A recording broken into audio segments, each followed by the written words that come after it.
¿En cuál capítulo vamos? Vamos en el capítulo 5. Te cambio mi Biblia, Ramón. Amén. Ahí te le falta desde Éxodo hasta no sé qué. Bueno, ya me tocó una completa. Bueno,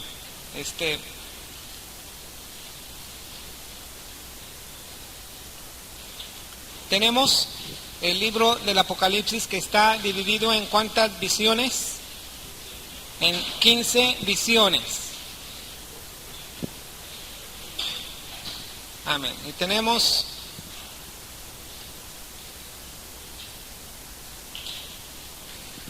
estas visiones. La visión número 1, ¿cuál era? Cristo glorificado y el mensaje a las 7 iglesias de Asia. La visión número 2, el rollo de los 7 sellos. Ok, visión número 3,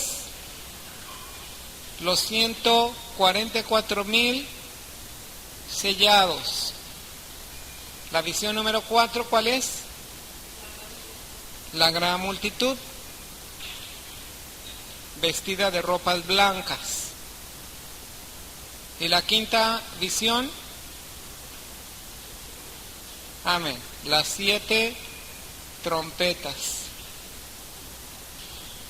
Mire, ya se la ha aprendido de memoria, ¿eh? O está viendo ahí por ahí. Bueno, ándale pues. Vamos a ver capítulo 5 de Apocalipsis.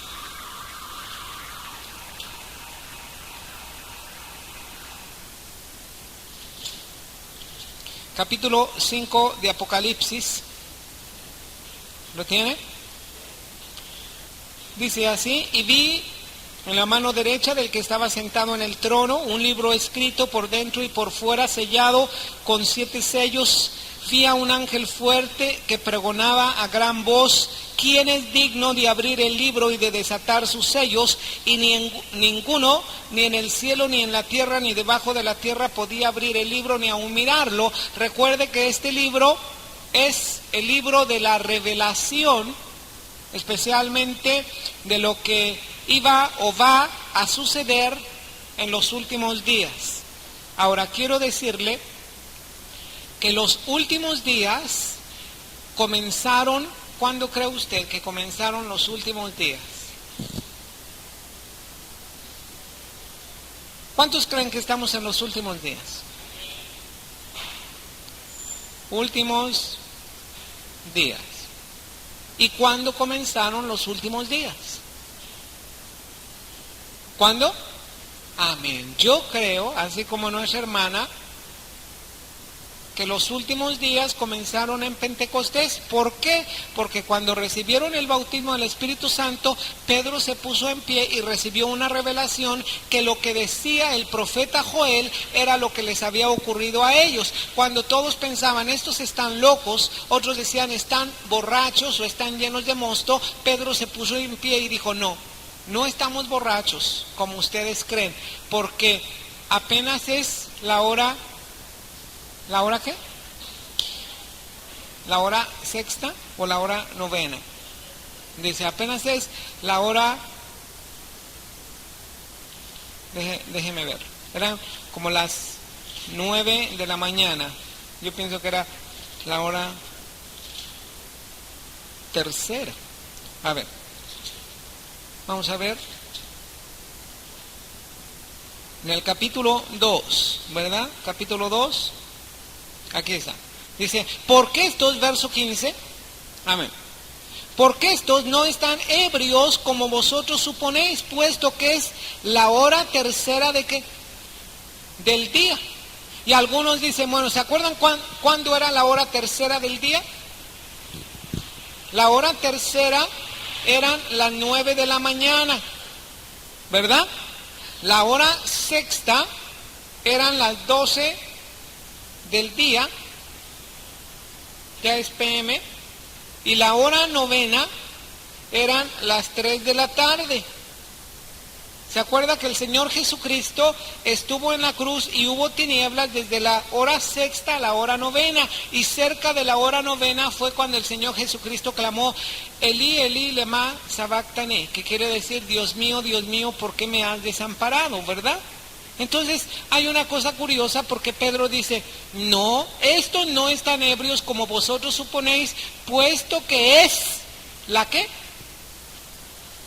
Puesto que es la hora tercera del día, puesto que es las 9 de la mañana. Bueno, ¿qué particularidad tenían que fuera las 9 de la mañana como una prueba de que no estaban borrachos?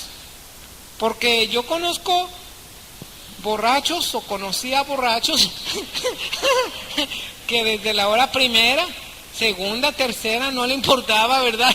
Las 9, las 10, las 11, ¿qué cosa tenía de particular que fuera la hora tercera del día, que fuera las 9 de la mañana? Dice, estos no están ebrios, puesto que es la hora tercera del día. Ahora, esto tiene de particular porque la hora tercera, la hora sexta y la hora novena eran las horas de la oración judía. Nadie, o sea, era una cosa muy incorrecta que alguien pudiera estar borracho. Si alguien estuviera borracho, pues no oraba. Pero puesto que era la hora tercera, entonces era la hora de la oración. Y qué hermoso que el Señor Jesucristo, en la hora de la oración, Él clamó. Estaba crucificado y casi era la hora novena del día, a las 3 de la tarde, y Él oró. Así como Daniel oraba 3 veces al día. Estas 3 veces al día oraba Daniel. A la hora tercera, a la hora sexta, a la hora novena. ¿Cuándo ora usted en el día? En el desayuno, en la comida y en la cena. Medio minuto cada vez o 2 segundos. Si usted ora en el desayuno, en la comida y en la cena como yo, pues nomás son telegramas como de 10 segundos, ¿verdad? Señor, gracias por estos alimentos, amén, ¿verdad? Porque el propósito de dar gracias es solamente dar gracias. Pero mire, cuando Pedro dijo, es apenas la hora tercera del día, él relacionó una escritura de Joel y dice, mas esto es lo dicho por el profeta Joel, es decir, estos que reciben el Espíritu Santo no están borrachos ni están locos. Es la hora de la oración, estamos orando, es lo que está sucediendo, pero esto que está pasando, porque todos comenzaron a hablar en otras lenguas y por eso pensaron que estaban borrachos o que estaban ebrios. Estos no están borrachos, no están locos, lo que pasa es lo que dijo el profeta Joel, dice Hechos 2:17, en los postreros días, dice Dios, derramaré de mi espíritu sobre toda carne y vuestros hijos y vuestras hijas profetizarán, vuestros jóvenes verán visiones y vuestros ancianos soñarán ¿qué? Sueños. En los últimos días, estaban destinados los últimos días, ahora estos últimos días comenzaron en Pentecostés y continúan los últimos días hasta terminar con el plan profético del Señor, con el arrebatamiento y después del rapto, ¿qué es lo que continúa? La gran tribulación. ¿Cuánto dura la gran tribulación? Dura 7 años. Estos 7 años están divididos en 2 partes. ¿Cuáles son? Los primeros 3 años y medio o 1260 días, ¿verdad? Y los segundos 3 años y medio o 1260 días. A estos 3 años y medio, 1260 días, la Biblia también lo relaciona como 42 meses o tiempos y la mitad de un tiempo, siendo equivalente un tiempo a un año. Por eso dice tiempos y la mitad de un tiempo. Todos estos son los 7 años de la gran tribulación y van a suceder inmediatamente después de que sucede el rapto o el arrebatamiento. Entonces todo esto desde Pentecostés hasta nuestros días son los postreros días. Pero claro que estamos nosotros, yo creo, en lo último de los postreros días. En lo último de lo último. Y algo muy especial que sucedió en los postreros días fue que en estos postreros días el Señor Jesucristo vino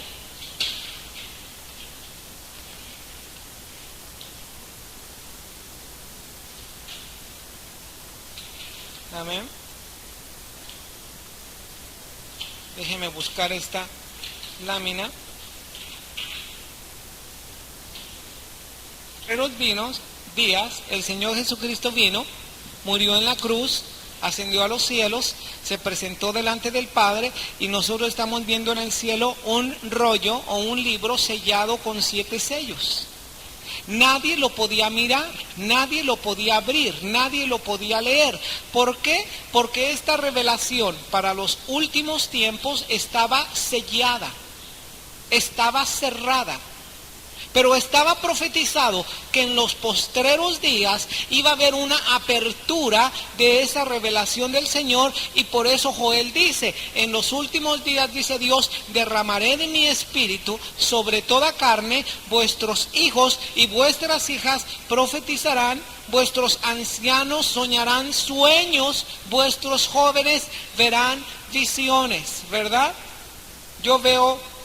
o a veces el Señor me habla muchas veces por sueños, y eso a veces me hace parecer muy viejo, ¿verdad? Porque dice que los ancianos soñarán sueños, pues nomás puros sueños.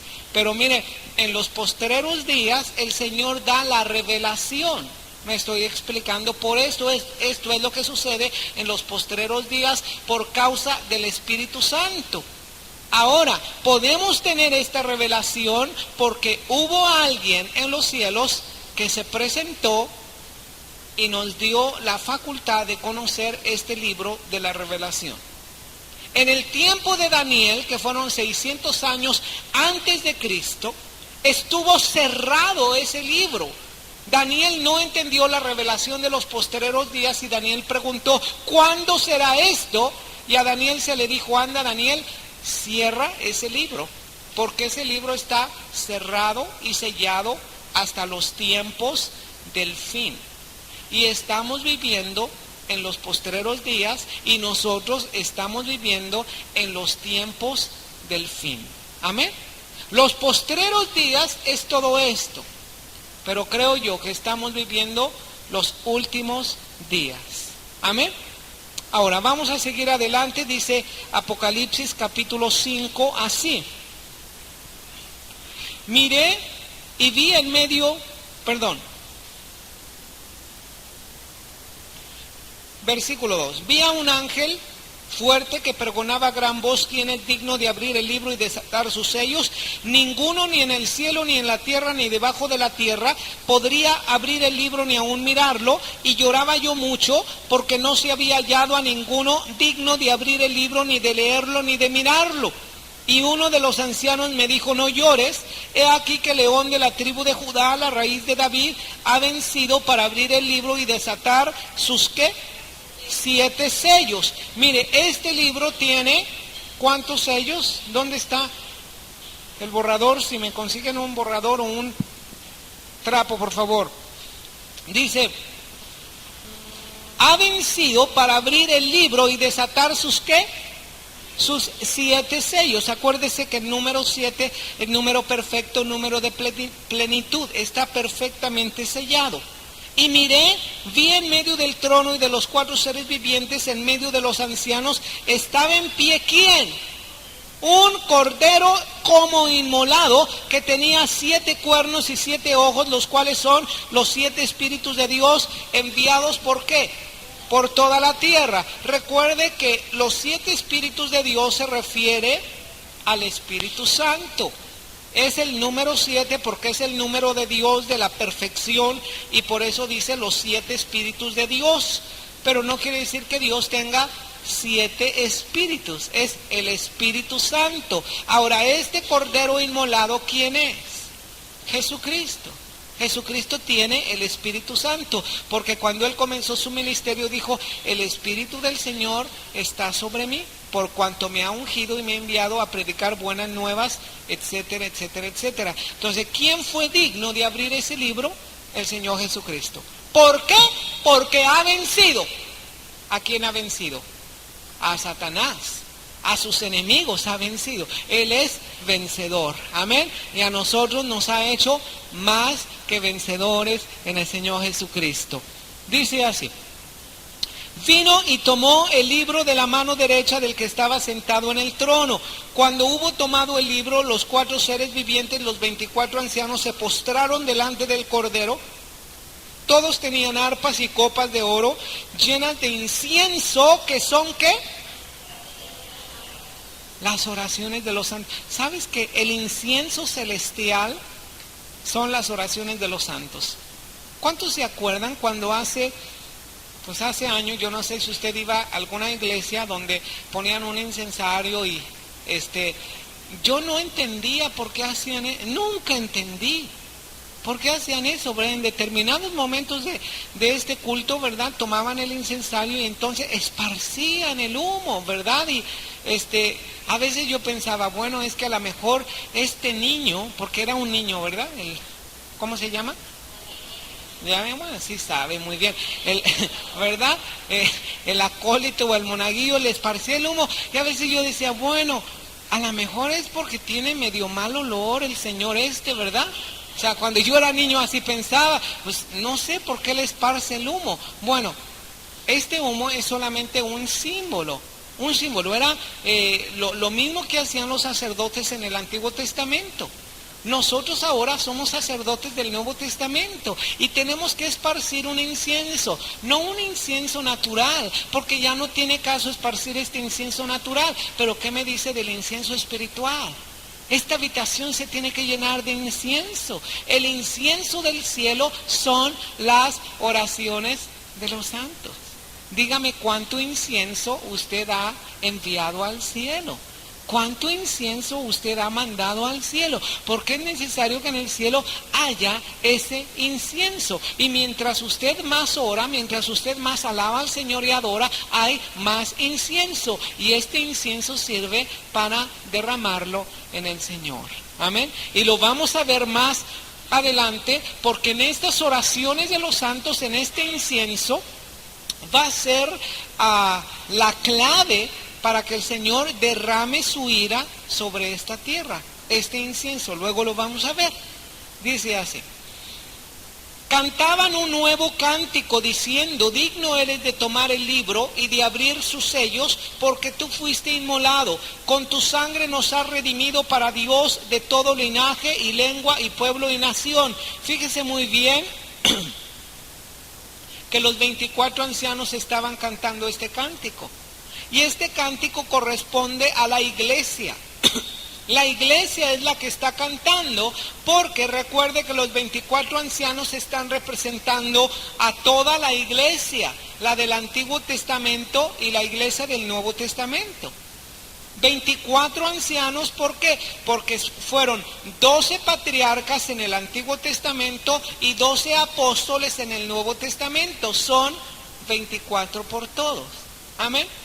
El Señor escoge determinados números para expresar algo que viene de Él. Amén. Aquí hay 24 ancianos. Nos ha hecho para nuestro Dios reyes y sacerdotes y reinaremos sobre el cielo. ¿O sobre dónde? Sobre la tierra.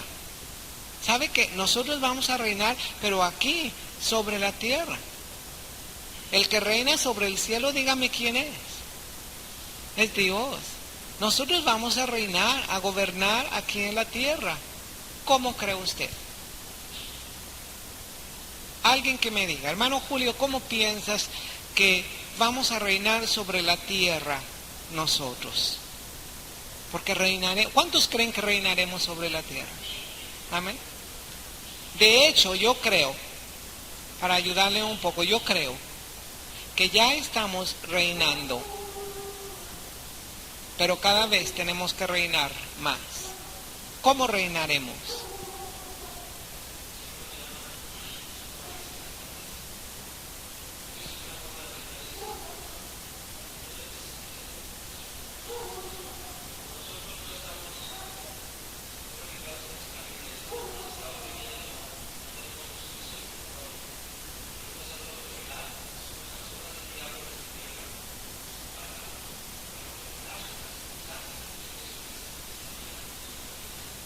¿Verdad? Amén. En una manera estamos ejerciendo nuestra autoridad. Y ejercer nuestra autoridad es ejercer nuestro reinado. Pero recuerde que si nosotros somos reyes y sacerdotes, esa corona la tenemos que depositar delante de Dios y reconocer que Él es nuestro Rey y Él es nuestro Señor. Amén. Hay una expresión que dice que a veces cuando nosotros tenemos una corona, como que nuestra cabeza crece. Nos creemos más de lo que realmente somos, ¿verdad?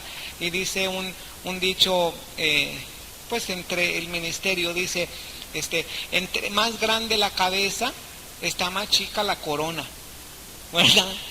Entre más grande la cabeza, reina menos.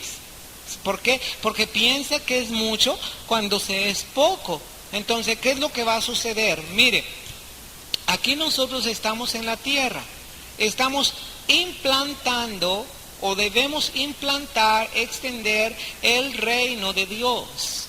Reinamos, somos reyes y sacerdotes porque servimos al Dios, por eso somos sacerdotes.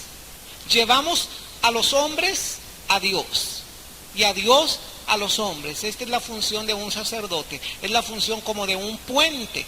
La palabra sacerdote quiere decir eso, pontífice, un puente. Esto es lo que es un sacerdote. Usted es un sacerdote y es un rey. Este es un puente, este es el sacerdote. Aquí está Dios, aquí están los hombres. Usted como sacerdote lleva a los hombres a Dios en intercesión y lleva en evangelización a Dios con los hombres, ¿verdad? Esta es su función de sacerdote. Su función como rey es su función de ser parte del reino de Dios, de extender el evangelio a que todos los demás consideren y acepten a Cristo Jesús como el rey de su vida. Y entonces usted está funcionando como sacerdote, está funcionando como rey. Cuando usted encuentre algún tropiezo físico, natural, espiritual, usted ejerce su autoridad. Por ejemplo, se encuentra con una enfermedad, ¿qué va a hacer con esta enfermedad? Ejerza su autoridad y entonces usted va a ejercer su reinado. Usted es rey, usted ha sido constituido sacerdote y rey. Amén. Ahora, va a llegar un momento, eso yo lo creo, que en la palabra del Señor así lo dice, que llega el tiempo del arrebatamiento. Tenemos un propósito aquí en la tierra, pero la verdad que yo encuentro en la palabra es que el Señor Jesucristo viene por su iglesia. Y quedan aquellos en la tierra, todos aquellos que no aceptaron el reino del Señor Jesucristo. Ellos van a pasar por esos 7 años, ¿de qué? De gran tribulación. Mientras nosotros somos arrebatados y estamos en el tribunal de Cristo recibiendo recompensas y estamos también celebrando las bodas del Cordero. Pero al final de los 7 años nosotros vamos a volver junto con el Señor Jesucristo, porque el Señor Jesucristo viene a reinar ¿sobre dónde? Sobre la tierra. Ahora, ¿quiénes van a reinar con Él? Nosotros vamos a reinar sobre la tierra. Por eso la iglesia cree que aquí nosotros vamos a reinar sobre la tierra, aunque creo también que dice la Escritura que va a haber un acceso libre, completamente libre, así como Jacob soñó una escalera que tocaba la tierra y llegaba hasta el cielo, y ángeles de Dios subían y descendían por esa escalera. Entonces tenemos un acceso libre a los cielos. Pero también ahorita nosotros hemos comenzado a reinar, somos reyes y sacerdotes, pero como dice Juan, aún no se ha manifestado lo que vamos a hacer, porque sabemos que cuando Él se manifieste, seremos semejantes a Él, porque le veremos tal como Él es. Pero desde este momento tenemos que comenzar a caminar en el sacerdocio y en el reinado con el Señor Jesucristo. Amén. Vamos a seguir adelante. Dice aquí, Nos has hecho para nuestro Dios reyes y sacerdotes y reinaremos sobre la tierra. Miré, oí la voz de muchos ángeles alrededor del trono y de los seres vivientes y de los ancianos, y su número era millones de millones, que decía a gran voz: el cordero que fue inmolado es digno de tomar el poder, la riqueza, la sabiduría, la fortaleza, la honra, la gloria y la alabanza.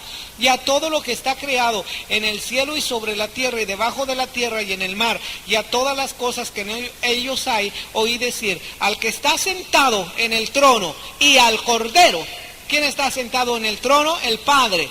¿Quién es el Cordero? El Señor Jesucristo. Sea la alabanza, la honra, la gloria, el poder por los siglos de los siglos. Y los 4 seres vivientes decían: amén. Y los 24 ancianos se postraron sobre sus rostros y adoraron al que vive por los siglos de los siglos. Qué hermoso es adorar al Señor. Esto es adorar a Dios, postrarte sobre tu rostro. Amén. Entonces viene el momento en que el Cordero toma el libro de los 7 sellos y comienza a abrir estos sellos. Y vamos a abrir el primero, capítulo 6. Vi cuando el Cordero abrió uno de los sellos y oí a uno de los 4 seres vivientes decir como con voz de trueno: ven y qué, ven y mira.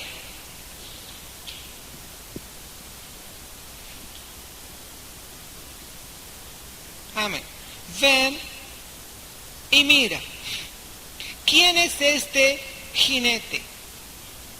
¿Qué está haciendo comenzando estos 7 años de la gran tribulación?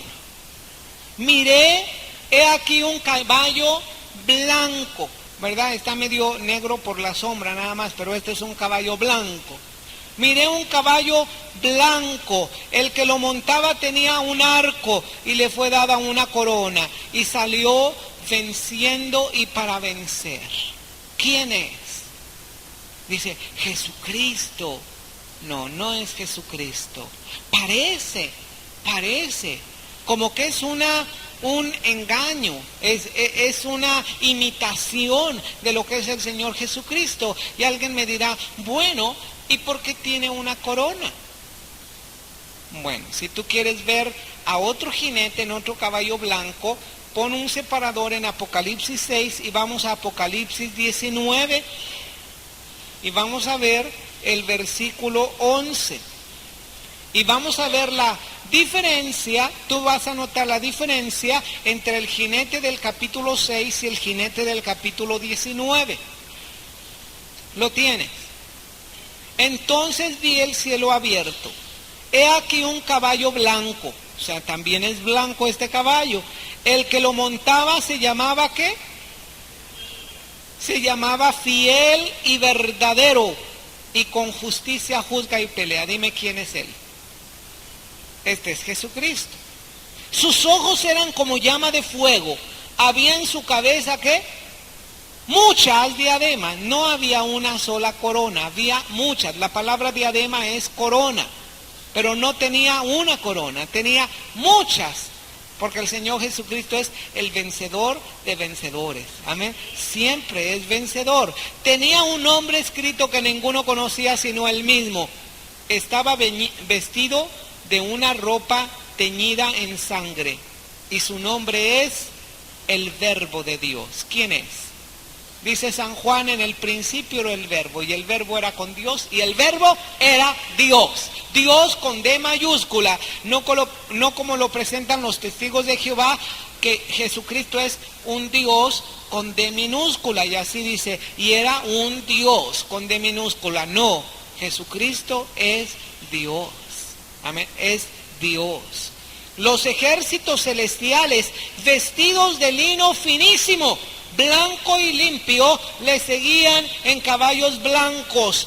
De su boca sale una espada aguda para herir con ella las naciones, y él la regirá con vara de hierro, y él pisa el lagar del vino del furor y de la ira del Todopoderoso.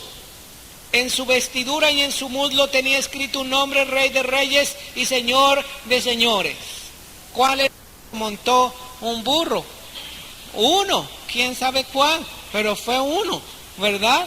Y no le hicieron ninguna estatua al burro, ni ningunos honores, nada más cumplió su propósito, y después de cumplir su propósito, pues ¿dónde está el burro? ¿Quién sabe dónde se fue el burro? ¿Verdad? Pero este es un caballo blanco del capítulo 6, el del capítulo 19 es otro caballo blanco, pero el jinete es lo que importa.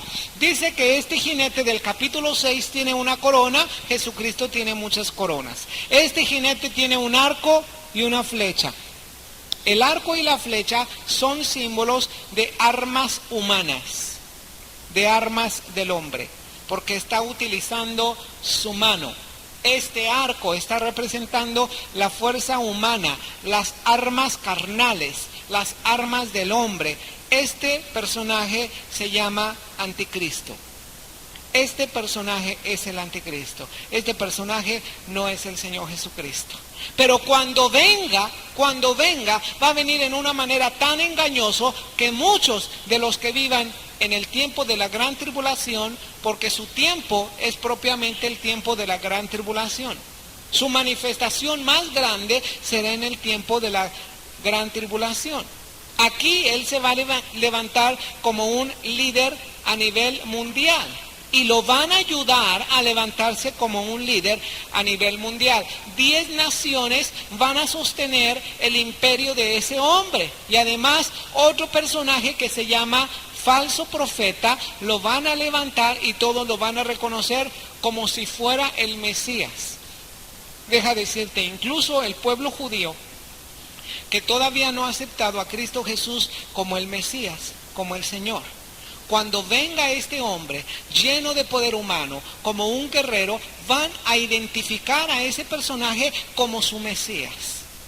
Recuerdo hace algún tiempo que mi esposa estaba compartiendo el Evangelio con una judía que nos dio en algunos meses, un tiempo corto, nos dio el idioma hebreo. Estábamos estudiando hebreo con esta señora, una judía.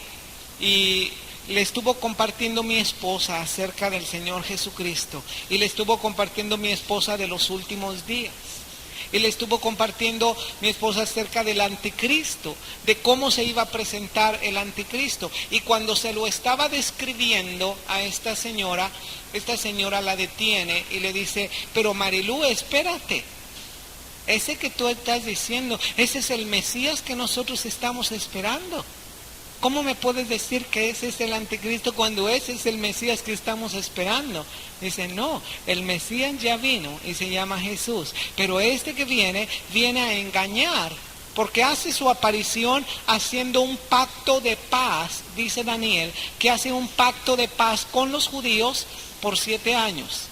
Y los judíos hacen un pacto de paz con él por 7 años. Y a la mitad de los 7 años, él va a romper este pacto y va a decir, siempre no hay pacto, ¿verdad? Y se va a manifestar tal como es.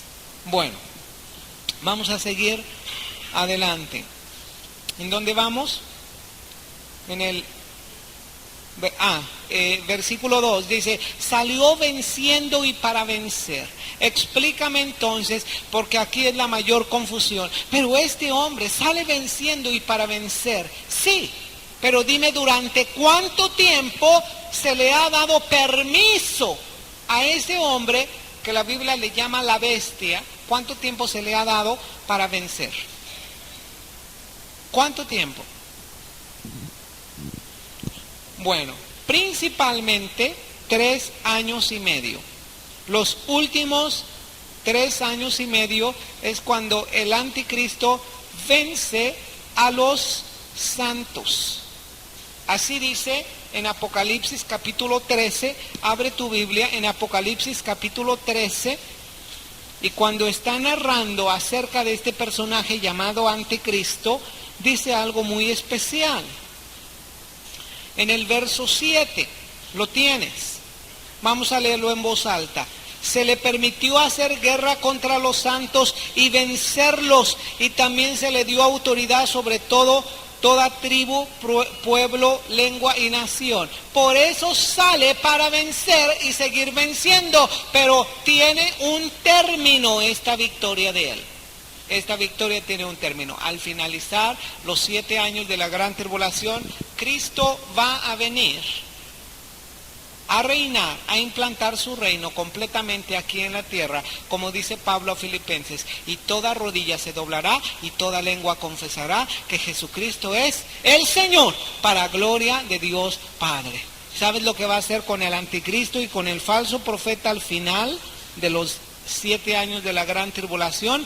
Está preparado para ellos un lugar calientito que se llama lago de fuego y azufre, que arde por los siglos de los siglos. Esta es la cárcel eterna. Y algo que me impacta muchísimo es que cuando yo leo todo el capítulo, todo el libro de Apocalipsis, todos, fíjate, todos los humanos van a comparecer delante de Dios en el juicio del gran trono blanco a ser juzgados. Los únicos 2 personajes que no van a comparecer delante del trono blanco es anticristo y falso profeta. Su pecado ha sido tan grave y tan juzgado que en el momento que Cristo viene a reinar, en este momento, ellos son arrojados al lago de fuego y azufre, sin siquiera pasar por el trono blanco. El trono blanco es después de los 1000 años en que reina el Señor Jesucristo, y a este tiempo se le llama milenio. Y cuando termina el milenio es el juicio del gran trono blanco. Todo mundo va a resucitar, los que nunca aceptaron a Jesús como Mesías, y van a comparecer ante ese juicio. Todos ellos van a ser lanzados al lago de fuego y azufre. Pero fíjate hasta cuándo, hasta después del milenio. Pero antes del milenio, al fin de la gran tribulación, van a ser lanzados anticristo y falso profeta. Amén. Vamos a seguir adelante en el sello 2. Cuando abrió el segundo sello, oí al segundo ser viviente que decía: ven y ¿qué más? Y mira. Ven y mira. Dice aquí: y salió otro caballo bermejo, al que lo montaba le fue dado poder de quitar de la tierra la paz, y que se matasen unos a otros, y se le dio una gran espada. Este caballo, este segundo caballo bermejo, está representando la guerra, porque al jinete dice que se le permitió quitar de la tierra la paz y que se matasen unos a otros, y se le dio una gran espada. Entonces este caballo con este jinete representa la guerra, un tiempo de guerra. Amén. Vamos a ver otro caballo. Cuando abrió el tercer sello, oí al tercer ser viviente que decía: ven y mira. Y miré, he aquí un caballo que negro, un caballo negro. El que lo montaba tenía una balanza en la mano. Oí una voz de en medio de los 4 seres vivientes que decía: 2 libras de trigo por un denario y 6 libras de cebada por un denario, pero no dañes el aceite ni el vino. Mira, el trigo y la cebada son los alimentos, o el tipo de los alimentos básicos. ¿Qué está representando aquí? Fíjate lo que dice: hambre. 2 libras de trigo por un denario. ¿Cuánto era un denario? Un denario era el salario de un día de trabajo. Me sorprendo cuando hoy en día los salarios aquí en estos lugares están tan bajos, los salarios mínimos. ¿Sabes que el salario mínimo, y realmente no sé quién está ganando un salario mínimo, pero yo sé que hay personas que ganan salario mínimo, pero el salario mínimo de un área de aquí de la ciudad son de 11,000 pesos, y el salario mínimo de otra área de la ciudad son 13,000 pesos, y hay un promedio como salario mínimo de 12,500 pesos. ¿Qué compras con 12,500 pesos? Es un tiempo de inflación. Es un tiempo de gran necesidad. Pero aquí, en el tiempo de gran tribulación, va a haber una necesidad muchísimo mayor, mucho mayor. 2 libras de trigo por un denario y 6 libras. 1 libra es 1 kilo. 1 kilogramo de trigo, 12.500 pesos, por así decirlo. Un día de trabajo, un denario. 6 libras de cebada son más o menos aproximadamente 3 kilogramos. 3 kilogramos de cebada, esto está representando los alimentos básicos. ¿Quién come los alimentos básicos? La gente del pueblo, todo el pueblo. La gente humilde está hablando acerca de los alimentos básicos. Pero fíjate lo que dice aquí. Pero no dañes, ¿qué? El aceite ni el vino. Aquí está representando 2 cosas, porque dice no dañes el aceite y el vino.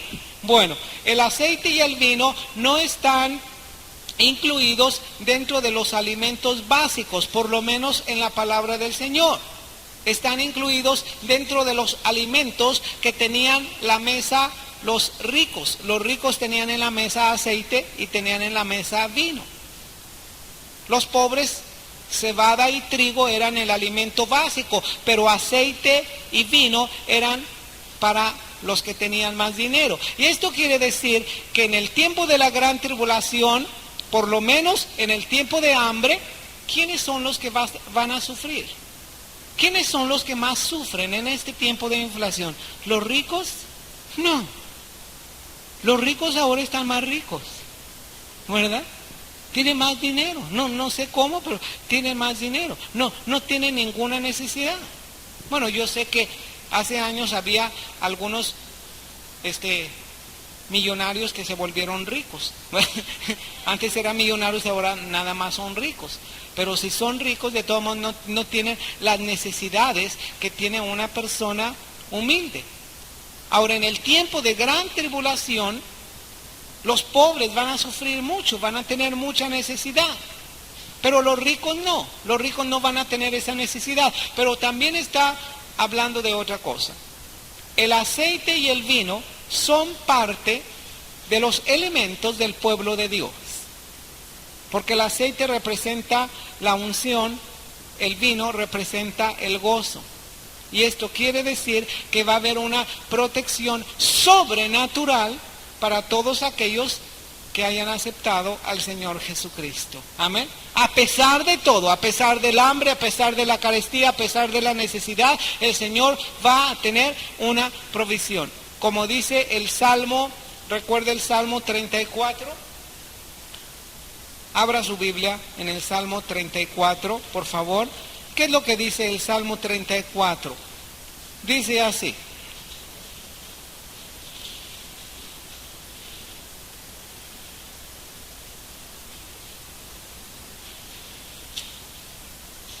Amén. Mire, dice ahí. Temed a Jehová vosotros sus santos, pues nada falta a los que le temen. Los leoncillos necesitan y tienen hambre, pero los que buscan a Jehová no tendrán falta. ¿De qué? De ningún bien. Yo creo que esta promesa es también para todos aquellos que acepten al Señor Jesucristo en el tiempo de la gran tribulación. Y alguien dirá, ay hermano, entonces ¿sí se puede ser salvo en la gran tribulación? Pues sí se puede. Si quieres entrarle, puedes entrar en la gran tribulación. ¿Sabes una cosa? Ahora es el tiempo de la gracia. Pero en el tiempo de gran tribulación va a ser un tiempo muy difícil. Especialmente va a ser difícil que alguien se conserve, que quede realmente como un cristiano íntegro. Posiblemente tú puedas dar tu vida misma por el Señor Jesucristo, por el Evangelio. Pero ¿qué me dirías? ¿O qué dirás en ese tiempo, si estuvieras en ese tiempo, que tus niños tengan hambre y que no tengas para darles de comer? Que no vayan a tener que comprar ni que vender. Ahí te aseguro que va a ser muy, muy difícil vivir un cristianismo en el tiempo de la gran tribulación. Amén. Bueno, vamos a ir adelante. Apocalipsis capítulo, ¿qué quedamos? 6, en el versículo 7. Cuando abrió el cuarto sello, oí la voz del cuarto ser viviente que decía: ven y mira. Miré, he aquí un caballo amarillo, el que lo montaba tenía por nombre Muerte, y el Hades le seguía, y le fue dada potestad sobre la cuarta parte de la tierra, para matar con espada, con hambre, con mortandad, y con ¿qué más? Y con las fieras de la tierra. Bueno, se me perdió el cuarto caballo, a ver si después regresa, ¿verdad? Bueno, el cuarto caballo es la muerte.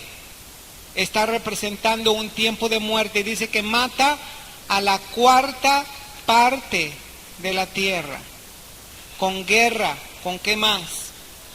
Con hambre, con espada, con mortandad, con las fieras de la tierra. Cuando abrió el quinto sello, vi bajo el altar las almas de los que habían sido muertos por causa de la palabra de Dios y por el testimonio que tenían, y clamaban a gran voz diciendo: ¿hasta cuándo, Señor santo y verdadero, no juzgas y vengas nuestra sangre en los que moran en la tierra? Se les dieron vestiduras blancas, se les dijo que descansasen todavía un poco hasta que se completara el número de sus consiervos y sus hermanos, que también habían de ser muertos como ellos. Este va a ser un tiempo también de persecución para los creyentes. Especialmente el pueblo judío va a ser tremendamente perseguido. El pueblo judío ha pasado por muchas persecuciones, por mucha tribulación. En el tiempo de la gran tribulación es un tiempo que va a ser muy difícil para el pueblo judío. Miré cuando abrió el sexto sello. He aquí hubo un terremoto. El sol se puso negro como tela de silicio, la luna se volvió toda como sangre, las estrellas del cielo cayeron sobre la tierra como la higuera deja caer sus higos cuando es sacudida por un fuerte viento. Y el cielo se desvaneció como un pergamino que se enrolla, y todo monte y toda isla se removió de su lugar. Los reyes de la tierra y los grandes, los ricos, los capitanes, los poderosos, todo siervo y todo libre se escondieron en las cuevas, entre las peñas, en los montes, y decían a los montes y a las peñas: caed sobre nosotros y escondednos del rostro de aquel que está sentado sobre el trono y de la ira del Cordero, porque el gran día de su ira ha llegado, y ¿quién podrá sostenerse en pie? En este terremoto hasta los ricos fueron tocados. Si los ricos no les afectó la carestía, la inflación, en este momento, cuando hay un terremoto, un gran temblor sobre la tierra, aquí mismo los ricos comienzan a clamar: escondednos de la ira. Es decir, todos ellos saben que es una manifestación de la ira de Dios. Amén. Ahora yo quiero preguntarte algo. ¿Quién dio esta revelación? ¿De quién es esta revelación? Del Señor Jesucristo a Juan. El Señor Jesucristo dio esta revelación.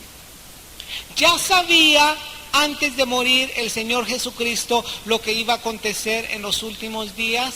Sí. Recuerdo cuando los discípulos se acercaron a Él y le hicieron 3 preguntas. Porque cuando el Señor pasó cerca del templo dijo: ¿veis todo esto? Yo les digo que no quedará piedra sobre piedra que no sea destruida.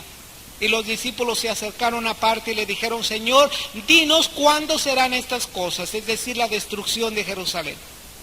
¿Cuáles serán las señales de tu venida y cuáles serán las señales del fin del mundo, del fin del siglo? Y el Señor comienza a explicarles: mirad que nadie os engañe. Y mira, yo quiero que tú compares, es muy muy especial comparar el capítulo 24 de Mateo con el capítulo 6 de Apocalipsis. Y yo voy a pedir aquí la ayuda de 2 hermanos. Yo voy a pedir la ayuda del hermano Julio, voy a pedir la ayuda de la hermana Patti. Uno va a leer de los versículos de Mateo 24 y otro va a leer los versículos de Apocalipsis 6. Les voy a pedir que pasen aquí para que los lean en el micrófono, para que queden grabadas estas citas. Yo les voy a decir el versículo.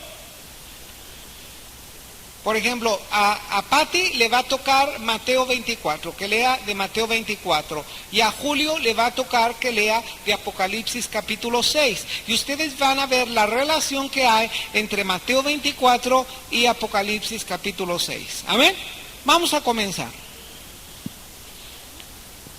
Va a comenzar a leer la hermana Patti Mateo 24, versículo 5. Y rápido, hermano Julio, si pasa aquí, para que vean inmediatamente después de ella el verso que voy a leer. Porque vendrán muchos en mi nombre diciendo, yo soy el Cristo, y a muchos se engañarán.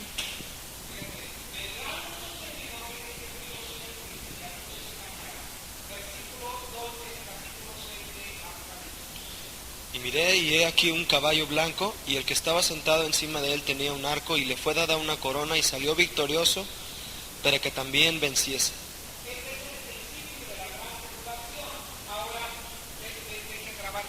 Este es el principio de la gran tribulación, ¿verdad? ¿Qué es lo que sale primero en la gran tribulación? El anticristo. Y no dijo el Señor Jesucristo, dice, yo soy el Cristo, y a muchos engañarán. Muchos dirán eso, yo soy el Cristo, pero realmente ese va a ser el anticristo. Vamos a ver versículos 6 y 7. Y oiréis de guerras y rumores de guerras. Mirad que no os turbéis, porque es necesario que todo esto acontezca, pero aún no es el fin. Porque se levantará nación contra nación y reino contra reino, y habrá pestes, hambres y terremotos en diferentes lugares. La primera parte hasta el verso 7 dice, oiréis de guerra, rumores de guerras, mirad que no os turbéis, porque es necesario que todo esto acontezca, y se levantará nación contra nación. ¿Qué sigue después, hermano Julio, en el verso 4? Y salió otro caballo bermejo, y al que estaba sentado sobre él fue dado poder de quitar paz de la tierra y que se maten unos a otros, y le fue dada una grande espada. ¿Qué es lo que seguía después del anticristo? La guerra. ¿No dijo eso el Señor? Habrá falsos profetas, falsos cristos, anticristo, realmente. Y después de eso habrá guerras. Esto es lo que dijo. Ahora vamos a ver Mateo 24, el verso 7, la última parte. Habrá pestes y hambres y terremotos en diferentes lugares. Habrá pestes y hambres y terremotos en diferentes lugares. ¿Y qué dice el versículo 6 y el verso 8? Y oí una voz en medio de los 4 animales que decía, 2 libras de trigo por un denario y 6 libras de cebada por un denario, y no hagas daño al vino ni al aceite. Y miré, y he aquí un caballo amarillo, y el que estaba sentado sobre él tenía por nombre Muerte, y el infierno le seguía, y le fue dada potestad sobre la 4ª parte de la tierra para matar con espada, con hambre, con mortandad y con las bestias de la tierra. ¿Verdad que es lo mismo? Después de guerra habrá hambres, pestes, terremotos, muerte, ¿verdad? Vamos a ver lo que dice verso 9. Entonces os entregarán a tribulación y os matarán, y seréis aborrecidos de todas las gentes por causa de mi nombre. ¿Qué es lo que seguía? Tribulación. A ver, vamos a ver lo que hay aquí en el versículo 9. Y cuando él abrió el 5º sello, vi debajo del altar las almas de los que habían sido muertos por la palabra de Dios y por el testimonio que ellos tenían. Ellos fueron muertos por el testimonio que ellos tenían. Persecución, tribulación también. Amén. Es exactamente el mismo orden que dijo el Señor Jesucristo. Vamos a ver otra vez ahora en verso 29.